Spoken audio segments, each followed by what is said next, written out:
নাশকতার ছক বানচাল করতে তৎপর আরপিএফ। প্রজাতন্ত্র দিবসের আগে কোনো রকম নাশকতার ছক যাতে না ঘটে এবং তা বানচাল করতে তৎপর পূর্ব রেলের ক্যানিং শাখার আরপিএফ সুন্দরবনের প্রবেশদ্বার তথা শিয়ালদহ দক্ষিণ শাখার প্রান্তিক স্টেশন ক্যানিং। প্রতিদিনই স্টেশন দিয়ে লক্ষ লক্ষ সাধারণ যাত্রী ট্রেনে চেপে কলকাতা সহ অন্যত্র যাতায়াত করেন।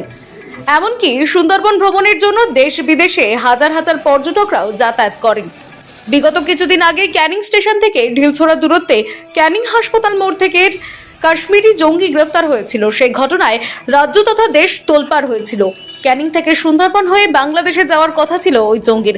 ফলে লক্ষ লক্ষ রেলযাত্রীর মধ্যে জঙ্গিরা লুকিয়ে অন্যত্র যাতায়াত করতে পারে আশঙ্কা, এমনকি নাশকতার ছক কষতে পারে। এছাড়াও রবিবার দেশের ৭৫তম প্রজাতন্ত্র দিবসের আগে যাতে করে জঙ্গিরা কোনো রকম নাশকতার ছক কষতে না পারে তার জন্য যাত্রী নিরাপত্তার স্বার্থে অত্যন্ত তৎপর হলো আরপিএফ। শুক্রবার সকাল থেকে ক্যানিং স্টেশন সহ তালদি, ঘটিয়ারি শরীফ, বেদবেরিয়া, পিয়ালি সহ ক্যানিং শাখার বিভিন্ন স্টেশন এলাকায় এমনকি চলন্ত ট্রেনের কামরায় চিরুনি তল্লাশি অভিযান শুরু হয়েছে। আরপিএফ এর এমন তল্লাশি অভিযান প্রসঙ্গে সাধারণ নিত্যযাত্রীরা খুশি। তাদের দাবি, আরপিএফ অতি সক্রিয় রয়েছে, ফলে ক্যানিং স্টেশন সহ অন্যান্য স্টেশনে কোনো প্রকার দুর্ঘটনা ঘটবে না।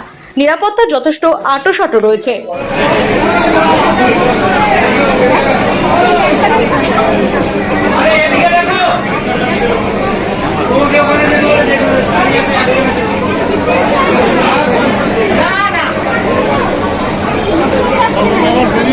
রবিবারই প্রজাতন্ত্র দিবস, তার আগে দেখা যাচ্ছে ক্যানিং স্টেশনে মানে চিরুনি তল্লাশি অভিযান চালাচ্ছে আরপিএফ।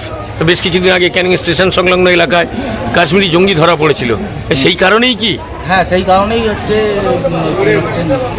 নাকা চেকিংটা হচ্ছে। তা হচ্ছে আরপিএফের এই মানে এই উদ্যোগটা খুব ভালো উদ্যোগ। সামনে প্রজাতন্ত্র দিবস আছে, যার জন্য এই উদ্যোগটা আরপিএফ নিচ্ছে, এটা খুব ভালো। সেটা কি প্রতিনিয়ত হয়? এটা প্রতিনিয়তই হয়। মানে এই যে আরপিএফ যে উদ্যোগ নিয়েছে, এই উদ্যোগটা কিভাবে দেখবেন? এই উদ্যোগটা আমি হচ্ছে খুব ভালো কর্মদিক থেকে মানে ভালো উদ্যোগ নিয়েছে। মানে এই উদ্যোগ মানে সারা বছরই থাকলে তাহলে আর কোনো সমস্যা নেই? না। এর আগে কি কোনোদিন ক্যানিং স্টেশনের সমস্যা হয়েছিল? না, সেরকম কোনো সমস্যা হয়নি, আর হওয়ার কথাও না। আরপিএফ যেভাবে মানে আরপিএফ অতি সক্রিয়।